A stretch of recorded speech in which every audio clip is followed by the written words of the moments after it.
Hey, Coach O, it's Jordan here. I'm going over my catching of football.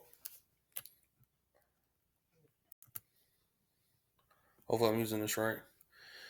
History of football.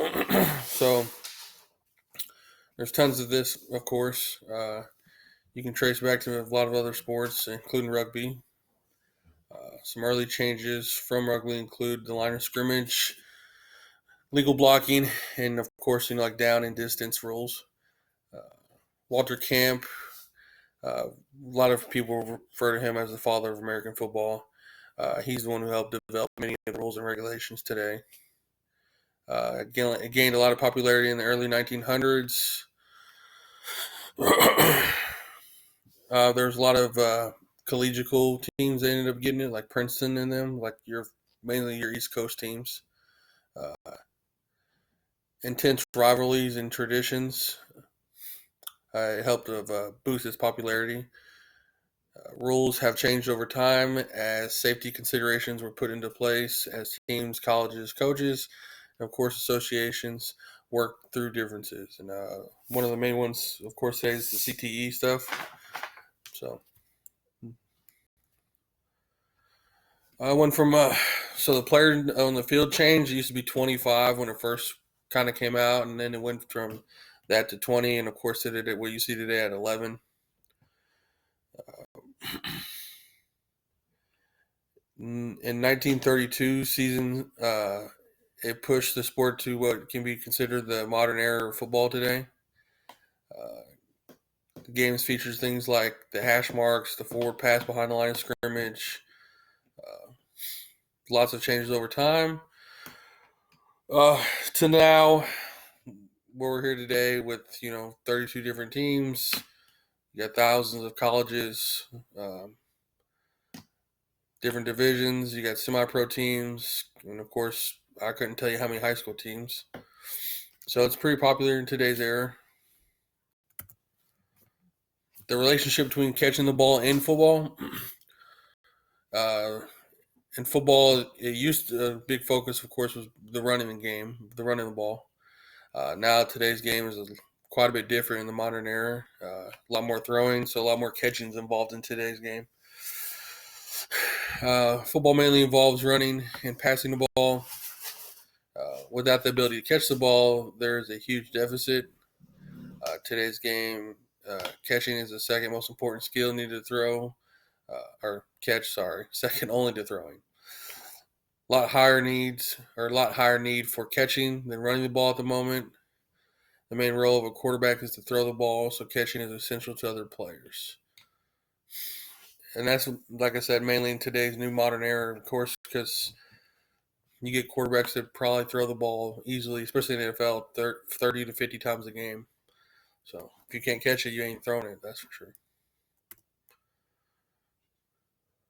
Again, the purpose of catching the ball is to teach the player proper form for catching the football, maximum secure, not losing the ball. Uh, uh, the means of it, so to gain yardage in short terms, we want to gain first downs, but in the long term, we want to get touchdowns.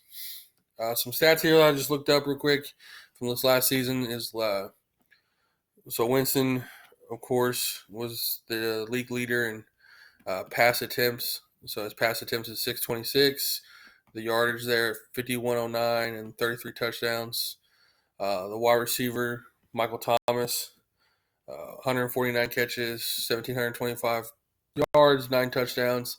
And then Derrick Henry is your running back. He had 303 attempts at 1,540 yards for 16 touchdowns.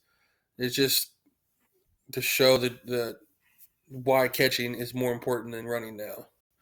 Because even at 149 catches, which is about easily less than half right there, he has more yardage, but the TDs do matter, and it's a little different there. But he also plays on a team that he's not the only one catching the football. So, but that's why football is so important. You look at the QB's stats compared to the running back stats, and that's why catching is second to throwing in today's football. So here we're going to go over the movement phase, preparatory, I mean. The catcher should be feet shoulder width apart, Knees just slightly bent, literally. Probably just an extra 10 to 15 degrees. Weight should be balanced at this point. Arms are bent at about a 120 to 150 degree angle. Place hands out in front of you because you don't want to catch it on your body. You don't want the ball hitting anything besides its hands. You want to put them in a triangle in front of your chest, and you want your fingers spread apart, the rest of them. Your mentality easily should be focused on watching the ball and seeing the path that's coming and the speed, getting ready to prepare for the catch. The execution phase, receivers should aim, plan to catch the ball in front of them rather than, they should aim and plan to catch the ball on the front of the ball, the tips towards the ball, rather than just in the middle. Now, some people's hands are a little different, so their hands are a little bigger. It's going to be just them wrapping around at the middle and stuff. To execute the catch, fingers should be the main focus. You want to receive the impact at this point. You're not looking to just stonewall the ball. You're looking to literally absorb the impact, slowly catching the ball into you. You want your fingers wrapping around at this point.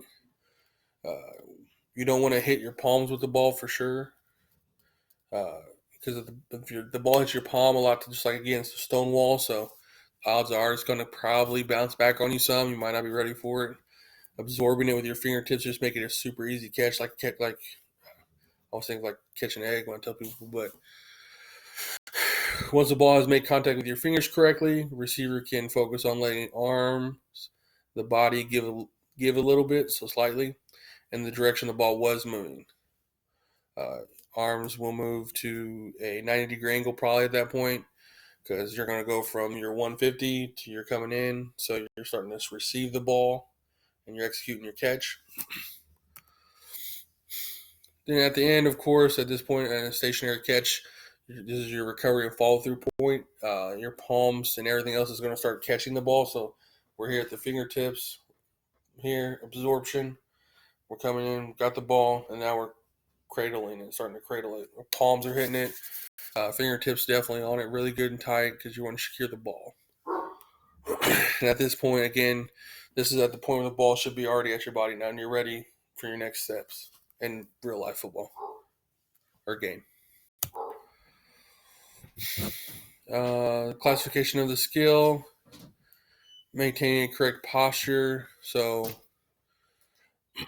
demonstrate by having the knees slightly bent, lowering the shoulders, keeping the feet and shoulder width or at shoulder width apart, and placing the body weight on the balls of your feet for stability. This skill, while stationary, what we're talking about is meant to be transferred eventually into the sport of football. So that's why your knees are kind of bent and stuff, because eventually when you catch the ball, you want to be able to obtain yards afterwards. So your body needs to be ready to move. Basic skills in many exercise and games is essential in many fitness activities. Receiving impact has the greatest connection to the skill. When catching the ball, again, the receiver must be prepared for the impact of the fingertips and on the hand eventually. The energy is less intense when the receiver follows the pass slightly when catching the ball. Here, I think we talked about this when we talked about the paper. We don't think it's we think it's sequential because I think when we talked about it's like steps to it, and of course, again, like you're not really ever knowing if it's on a straight line or not. Like, yeah, you could get the ball on a straight line, but your steps aren't to catching the ball all the time, which, I mean, they're pretty close, I guess, but the curvage part is because we don't know for sure, because the ball usually is on a curved path anyways, to be honest. The steps to catching a football have a specific sequence that begin with preparing the body, watching for the ball's curved path, and adapting, catching it, and throwing through.